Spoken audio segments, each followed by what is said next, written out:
So next thing to kind of address would be what's called headroom. Now I've talked a little bit about headroom, but we really haven't defined it much, right? Again, remember that one like helpful tip is when you're talking about from a full shot to that close-up shot, if you keep the eyes at that top horizontal line or just above, typically you're going to have proper headroom. Okay, so this shows you what traditional headroom would look like in a shot, and then you have this one where there's all this extra space up above her head, which is actually a vertical image, which is more for like social media and stuff like that. It's probably a print ad photo. But if you photograph a shot like that in a film, people are going to think that something's going to be happening up above here. And so people are going to be paying attention to this space up here, waiting for something to happen, and they're not paying attention to what your character is saying.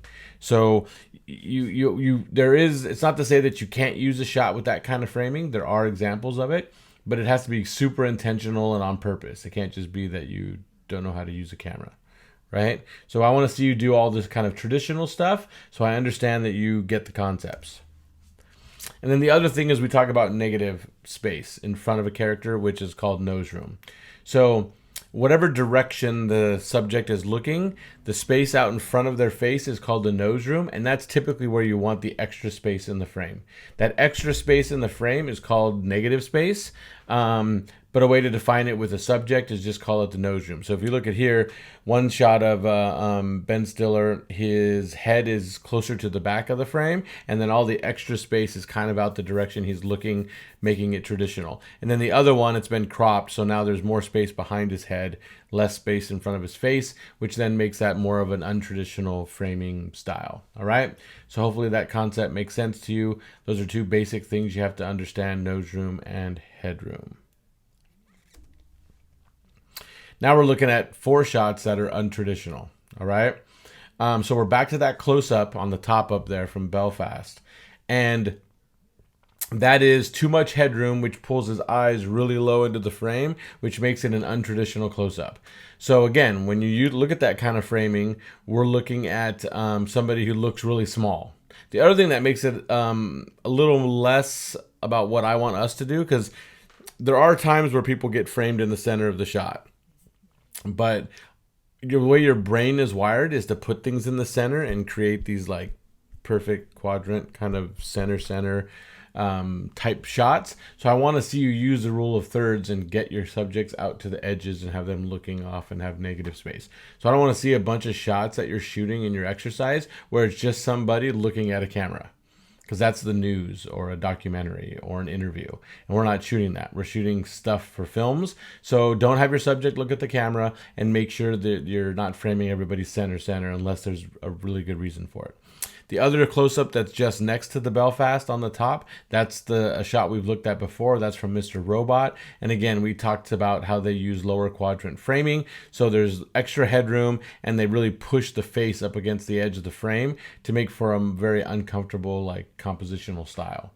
They're doing something very similar on that one down below. That is Colin Firth, I believe, and it's from a film called The King's Speech. And in this moment in the story, he's just sitting on this chair. And the way they're framing it is they've kind of got him boxed into this little tight corner. They're also using lower quadrant framing for this particular shot. And by sticking him low in the frame and having like the sofa kind of box him in on the edge of the frame, it really does kind of illustrate his frustration with his situation and the fact that he's kind of stuck in this bind that he has to find a way out of. Okay, so King's Speech, fantastic movie. That's a great untraditional piece of framing. This other shot over here, the black and white on the bottom, I believe that is from Raging Bull. I believe that's a 1980s Martin Scorsese film. And when if I was telling somebody, hey, I need you to shoot me a shot, it's 2 people sitting on the edge of the bed and they're having a conversation. Most people are going to take that camera, move around the front of the bed, look at the 2 people that are on the bed so we can see their face and see what's going on, and kind of the bed and the rest of the room would be behind them. Okay, this wouldn't be the frame that most people would frame up, but Martin Scorsese isn't most people. He's a cinematic genius. So his frame, the bed is a prominent aspect of the frame. Okay, so the bed being a prominent aspect of the frame is telling us part of the story. So we don't even have to know kind of what they're talking about, but you can get that, like, the bed and the bedroom is a very large part of it. Like, maybe, she doesn't want to consummate the relationship or whatever, right? So the bed is like the elephant in the room in this shot. It says a lot more than just going around the front of them, just getting a little peek of the bed and having the characters do most of the talking, and they have to do it all. By shooting a shot like this, you're doing more with the framing than the dialogue is doing for the scene. Okay, so that takes a lot of thought and planning and understanding of your scene or your context to pull off something like that and think about it. All right. Next thing up is depth of field or depth of frame. Okay, so depth of field is the focus in the frame. But we're talking about making sure you have frames that have depth. Okay, there are times to frame people up against a wall, right? That's part of it. But that seems to be what a lot of students tend to go to when they're first getting going. They just stick people up against a wall and then have them look at the camera. It's not very cinematic, right? So I want you to be looking for deep spaces to compose your frames. So the color frame is from a film called Tree of Life, which is a Terrence Malick film. And that's a great example of depth in the frame. You have Brad Pitt really close to the camera. The music book is kind of in the middle-ish of the depth, and then you have the young boy sitting out there in the door frame and the guitar, and that's the background, right? And the next shot over is a shot from Citizen Kane. It's a fantastic shot in the film, and you have different levels of depth, right? The aunt is right there in the foreground. You have the orphanage owner guy right next to her. Then you have the uncle who really doesn't want to be signing over his nephew over to this orphanage, kind of in the middle. And then you have the unsuspecting, unknowing young boy, Foster Kane, out in the window, and he's just playing in the snow, not having any idea about what's to happen to him, which basically his aunt and uncle are going to give him over to this orphanage because they can't afford to take care of him anymore. And he's just being a kid out there in the snow, and that's Kane out there, who's Citizen Kane. Okay, so that's great depth, and then that's great usage of the frame too. So it's not just depth for depth's sake, it's depth that has storytelling in it. Okay, so that's also what we're trying to do. Now, I know in our exercise, we're just doing there's no context, right? I'm not giving you context. So it's your job to either create some context, or if that becomes kind of a trick, then just look for images where there is depth in your frame, and so it's not just this kind of flat image. Still continuing on with depth in the frame, there's kind of a Hitchcock rule, something he developed when he was making his films. Is the size of an object in your frame should be proportional to its importance to the story at that moment. So you'll see a lot of his films, like, if you watch the, I don't know, I'm trying to think of an example off the top of my head right now, and I'm not doing a good job. But if you watch Hitchcock films, when there's some, like, especially like an object or something that's super important as to what's going on, they're going to do a shot where that object is super prominent in the frame. So if it's super important to you, getting it close to frame and having people look that direction is going to be good storytelling, okay? If you look at the frame right next to Hitchcock's image, we're going to start talking about dominant foregrounds versus diminished foregrounds, and then vice versa. So this is a dominant foreground with a diminished background, okay? So what makes the foreground dominant here and the background diminished? Couple things. Number one is the proximity to the camera. The young woman is really close to the camera and her face is really big in the frame. So the foreground, she's more prominent than the person in the background. Number two is focus. She's in focus and the person in the background is out of focus. And number three is lighting. There is light on her face in the foreground, and in the background, her face is in shadow. So those are three elements that, if you look at this frame, it would define this as the background is diminished and the foreground is dominant. Okay? And then we're going to look at the reverse of that right now. So now this is a diminished foreground with a dominant background. Okay? So again, what makes this foreground diminished? Well, the main thing that makes this foreground diminished is the focus. Okay? The lighting really isn't all that different in their space. But the foreground being that out of focus makes it so the background is very prominent in the frame. All right. So this is almost like Remember we talked about frame within a frame and limiting space?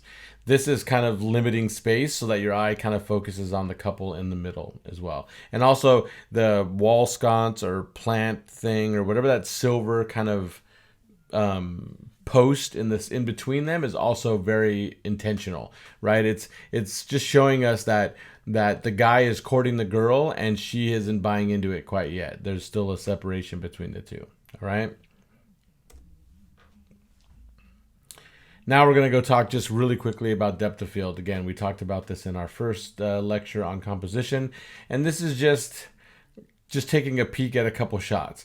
The shots from The Revenant, which is Leonardo DiCaprio on the top, and then you have a shot from Children of Men on the bottom with the girl in the swing. Those are two shots that have like deep depth of field, meaning a lot of the shot is in focus. Okay, so if you're trying to tell a story with the background, you got to be able to get it in focus enough so we can understand the story that you're trying to tell. If it's all blurry and we can't figure it out, then it doesn't do any good that you have a storytelling element going on. In The Revenant, the story or the environment is like a character, and it's like Leonardo DiCaprio's adversary or the antagonist in the movie is the environment. So there's a lot of shots where they use deep focus, so the environment is there, and you can see that it's what's challenging him in a lot of the film. The bottom shot is from Children of Men, and they're having a conversation inside where it's all about the girl that's sitting out there on the swing set. So they want to make sure that the girl is in focus, okay? On the other side, you have Brad Pitt holding a gun. That's from a film called Seven. And then you have Amanda Seyfried, and I can't remember what film that's from. But in both of those, you have the reverse. You have shallow focus, but they're in reverse, meaning the gun is actually closer to the camera than Brad Pitt's face, but the gun is out of focus. So it's the foreground that's out of focus, and the middle ground is what's in focus. Okay, and then the background's actually out of focus, but it's just the sky, so it's hard to tell. On the bottom one, the foreground is in focus, and the background and middle ground are out of focus. So it's the same concept, it's depth of field, they're just reversed in how they're using it. So understanding kind of where focus is and how to place things and get the isolation you want on the person you want or the thing that you want, that's important when you're dealing with depth of field. And also remember, when you want that wide depth of field, then you got to use very small aperture openings, right? Your aperture's you need a lot of light. And when you want shallow depth of field, it's easier to do when you have less light, which means your aperture is wide open. Okay, those are one of the factors. So next thing up, we're going to be talking about angle and perspective, all right? So I'm trying to get through this as quick as I can. This is much faster than we would talk about it in class, but it just takes a little bit of time to get through all the concepts in video, all right? So angle and perspective. We're just talking about the height and the orientation of the shot. Okay, if you're looking at the two shots here, the guy on the horse, that's from The Revenant. And then the other one is from The Martian, which is a Matt Damon film, okay? The one with the horse, that's a low angle shot looking up. The one of Matt Damon is a high angle looking down. So we're going to talk about that. So low angles, let's do those first. So the first one on top, both of these are low angle shots looking up at our subjects, okay? But the one thing I want to make sure that is, just understood is sometimes it's kind of blocking and choreography that get us in the place that we are. So if you look at that top shot from, I'm trying to remember the name, Inglourious Bastards. They are about to scalp somebody and they have that person pinned on the ground. So if you're trying to just do reverse shot, like basic coverage, it just requires, based on the blocking and the choreography of the scene, that the camera has to be on the ground looking up at them, because that's just the orientation of the people, okay? The shot down below, which is from No Country for Old Men, that is for effect.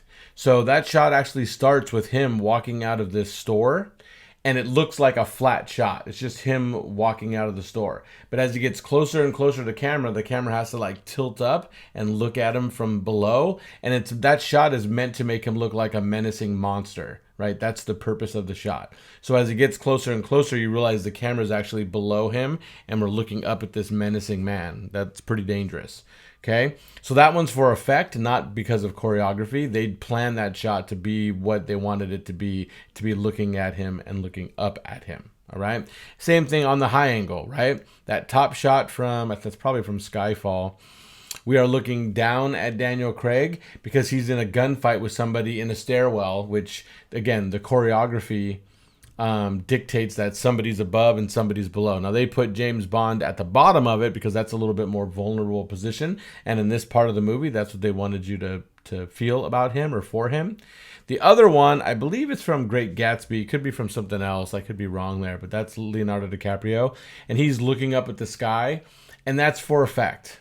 Okay, they could have done a flat shot, eye level shot, and just had him look up, and we would see his face kind of tilt up to the sky. But they wanted it. They wanted the shot like of the stars POV, just looking down at him for effect. Okay, so again, sometimes it's choreography that gets us and blocking that gets us in our position for high or low angles, and sometimes it's designed for effect to give us a certain sense about the person we're looking at. Okay. Now we're looking at some unique angles, okay? So, bird's eye view, that's a pretty unique angle. Usually when you first see a shot like this, it takes you a second to kind of get oriented as to what you're looking at. It's a very cool shot to get. It gives us a little bit of a... it's just a break because we're not used to seeing it, so it gives us kind of a visual break in the scene, and it also makes us try to orient ourselves as to exactly what we're looking at, which draws our focus into the shot. These are much easier shots to get these days when you think about the idea of like that people have drones and things like that.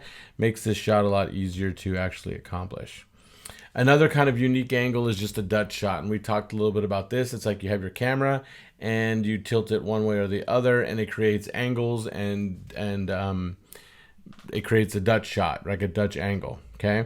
The big thing about angles is the idea that you're creating diagonal lines in your composition. Okay, so if you look at the lines in the composition, like the guy that's kind of screaming into the camera, I forget his name, Totoro might be his last name. That's from a shot called that's from Do the Right Thing, and he's got his arms crossed and he's screaming into the lens. If you look behind him, you see the lamp, and then you see 2 rows of photographs on the wall. Well, because the camera's been Dutched, those 2 rows of photographs are at an angle, so they're creating diagonal lines, and then that lamp hanging down, the wire coming from the ceiling, is also creating an angle, an opposite angle in the frame. Okay, if we look at this shot from Harry Potter, you can see there's no straight line in the composition, right? Because they've Dutched that shot and they're trying to create tension in the shot, you can see that there's a whole bunch of diagonal lines. And then in the shot from Batman, you can see, because it's a Dutch, all the different lines. Batman is a line, the Joker is a line, the wall in the background, the table, all these different elements are creating lines in the composition. All right, so that's looking at line in composition and how it affects the image when you do Dutch.